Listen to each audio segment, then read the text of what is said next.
Bisnis adalah suatu kegiatan ekonomi yang terorganisasi oleh suatu individu atau kelompok yang menghasilkan, mendistribusikan dan menjual barang atau jasa dengan maksud untuk memperoleh keuntungan dan memenuhi kebutuhan masyarakat. Untuk memulai suatu bisnis, kita perlu membuat rencana bisnis yang jelas, menentukan produk dan riset pasar, menyiapkan modal usaha, membangun tim yang kuat, dan fokus pada inovasi dan kepuasan pelanggan untuk memastikan keberlanjutan bisnis. Maka dari itu, sebagai sebuah tim yang akan memulai suatu usaha, kami ingin memperkenalkan ide-ide usaha kami. Izinkan kami memperkenalkan diri terlebih dahulu. Saya Zaskia Aulia Habibah. Saya Fajar Aditya Nugraha. Saya Guntur Pramono. Saya Ryan. Saya Obian. Saya Nur Hayati. Setelah memahami pasar, kami melakukan sesi brainstorming untuk mendapatkan ide sebanyak-banyaknya. Dan dari hasil brainstorming tersebut, kami mendapatkan ide berupa bisnis merchandise, jasa penerbitan komik, jasa desain packaging eco-friendly, fashion brand, foto produk UMKM, dan foto booth. Dari hasil brainstorming tadi, kami melakukan seleksi mendalam untuk mendapatkan 2 ide bisnis yang dapat kami realisasikan. 2 ide bisnis tersebut adalah 1. Foto booth. Alasannya adalah karena diminati ada berbagai acara, mudah dipromosikan, dan mudah diaplikasikan di berbagai event. 2. Bisnis merch. Alasannya adalah karena memiliki pasar yang luas dan peminat yang tinggi, terutama di kalangan anak muda dan komunitas pecinta pop culture. Teknis foto booth ini yaitu dengan dihadirkan saat ada event, pameran, atau expo tertentu, sehingga berfungsi sebagai daya tarik tambahan di tengah suasana event yang ramai. Bisnis foto booth ini dirancang sebagai ruang bagi pengunjung untuk mengabadikan momen yang berkesan. Selain itu juga membantu meningkatkan engagement dan daya ingat pengunjung terhadap acara maupun brand yang berpartisipasi. Yang pertama itu, orang-orang gemar mengabadikan momen mereka terutama lewat foto. Misalnya ketika mereka ada di suatu event. Nah, foto booth ini bisa jadi solusi untuk mereka mengabadikan momen. Dan foto ini juga bisa dicetak dan dijadikan kenang-kenangan yang memorable. Kemudian yang kedua ada kemudahan promosi. Anak-anak muda zaman sekarang sering sekali mengupload foto mereka di sosial media, terutama Instagram. Mereka sering update kehidupan mereka di Instagram.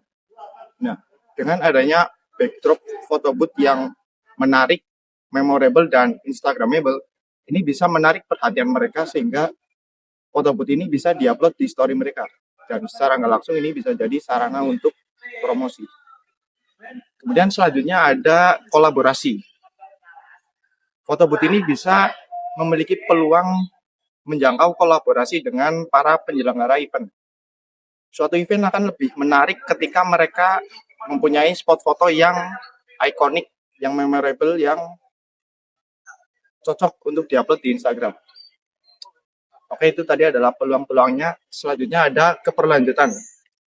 Keberlanjutannya yaitu yang pertama, kita harus selalu mengikuti tren terbaru. Kita harus memperbarui backdrop foto booth mengikuti tren-tren terbaru tersebut. Kemudian ada perawatan alat-alatnya. Kita harus melakukan perawatan rutin kepada alat-alat untuk foto dan juga properti untuk backdrop. Agar apa? Agar kualitas foto kita tidak menurun. Dan kemudian yang ketiga ada branding di sosial media. Branding di sosial media ini kegunaannya untuk menjangkau para penyelenggara event agar mereka bisa berkolaborasi dengan kita. Secara teknis, bisnis ini berfokus pada penjualan merchandise kreatif bersifat eksklusif yang memanfaatkan tren pop culture yang sedang hangat di kalangan penggemar baru-baru ini, seperti tren komik, anime, dan K-pop. Desain-desain yang dijual merupakan hasil karya dan orisinilitas karya bersifat eksklusif atau hanya dijual pada penjualan di produk tersebut. Nah, apa sih peluang dari bisnis merchandise? Yang kami dapati itu ada 4. Yang pertama, itu dari segi pasar. Nah, biasanya tuh dari segi pasar itu tingginya minat beli dan juga konsumen.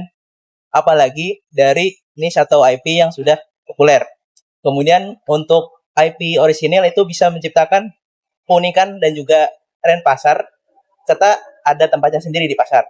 Kemudian nomor 2 yaitu eksklusivitas produk. Nah, biasanya itu anak muda itu cenderung suka ngoleksi barang-barang yang limited atau langka. Nah, apalagi dari niche atau IP yang populer. Nah, ini tuh selain bisa meningkatkan minat beli, ini bisa menimbulkan ada rasa FOMO bagi sebagian kalangan anak muda. Jadi mereka ikut dalam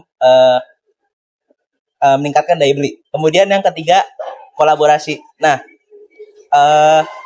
dari ide merchandise ini itu tidak menutup kemungkinan untuk bisa membuka kolaborasi-kolaborasi dari niche lokal maupun luar negeri. Kemudian yang terakhir, yang nomor 4 adalah loyalitas fandom.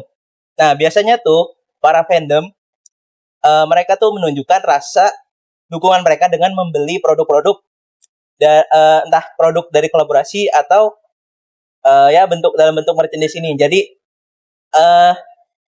peran dari fandom itu mempengaruhi dari daya beli dari produk merchandise ini. Nah, dalam aspek keberlanjutan, yang pertama, kita bisa tetap mempertahankan penjualan secara on the spot dan mengadopsi tren fan art. Hal yang demikian dapat menciptakan pembelian secara inklusif. Karena apa? Karena target konsumen kita sudah berada dalam satu titik lokasi yang sama. Kemudian yang kedua adalah tetap mempertahankan produk-produk limited edition. Karena hal tersebut dapat menciptakan nilai kelangkaan dan meningkatkan urgensi pembelian. Kemudian yang terakhir, yang ketiga adalah membuat suatu komunitas yang loyal dengan cara kita menyiapkan atau memfasilitasi suatu platform bagi para penggemar untuk membagikan identitas dan juga kecintaan mereka. Dengan demikian dapat memungkinkan pemasaran dari mulut ke mulut.